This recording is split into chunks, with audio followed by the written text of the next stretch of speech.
बिल्कुल नाज़रीन, आज इस वक्त चौक शहीदा में स्टूडेंट्स की जानिब से एहतजाजी मुजाहरा किया जा रहा है, प्रोटेस्ट किया जा रहा है। इनका ये कहना है कि हमारे पेपर्स ना लिए जाएं, इसी तरह हमें क्लासेस आगे जो है प्रमोट की जाएं। लेकिन क्या अगर तालीमी अदारों में ऐसा ही सूरत हाल रहती है तो तालीम का म्यार क्या रहेगा? और अगर इनके साथ ज़्यादती हुई है, जो कोरोना वायरस की वजह से क्लासेस नहीं हुई, इन्होंने पढ़ाई नहीं की, अभी अगर पेपर इनके होते हैं तो इनका जो तालीमी हर्ज है वो भी हो रहा है, इस हवाले से क्या कहेंगे आप? जी बिस्मिल्लाहिर्रहमानिर्रहीम, मेरा नाम बेजाद मुश्ताक है और मैं मस्ट यूनिवर्सिटी से BBA 4th का स्टूडेंट हूँ।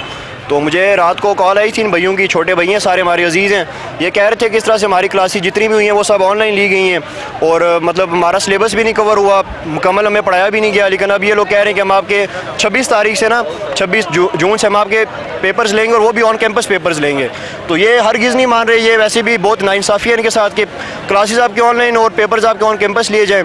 तो इनका सिर्फ 1 पॉइंट एजेंडा है, वो ये है कि इनके जो पेपर्स हैं वो भी ऑनलाइन लिए जाएँ ताकि ये अच्छे नंबर से आगे प्रमोट हो सकें।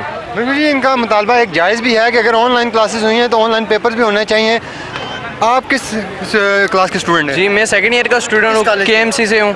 तो मेरा कहना है ये है कि हमारे जो सारा साल जो पेपर हुए हैं वो ऑनलाइन हुए हैं। तो अब हमसे जो अभी क्लासेज हुई हैं ऑनलाइन क्लासेज हुई हैं, लेकिन हमसे जो पेपर लिए जा रहे हैं, जो हमें बताया गया पेपर सेकंड ईयर के 26 जून से हैं। कौन से हमें कॉलेज में बुला के अगर फ़र्ज़ करें वहाँ पर हमें एग्जामिनेशन हॉल में अगर वहाँ से किसी स्टूडेंट का कोरोना केस पॉजिटिव आ जाता है, इसका ज़िम्मेदार कौन होगा? ये हुकूमत होगी इसका ज़िम्मेदार या नहीं? बस हमें इस बात का बताया जाए।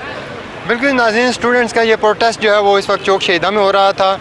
मुख्तलिफ़ कॉलेज़ के जो स्टूडेंट हैं जिनका ये मुतालबा है कि अगर हमारी क्लासेस ऑनलाइन हुई हैं तो हमारे जो इम्तहानात हैं वो भी ऑनलाइन ही होने चाहिए, क्योंकि अगर ऑनलाइन नहीं होते तो ये इसी तरह प्रोटेस्ट करते रहेंगे। जी।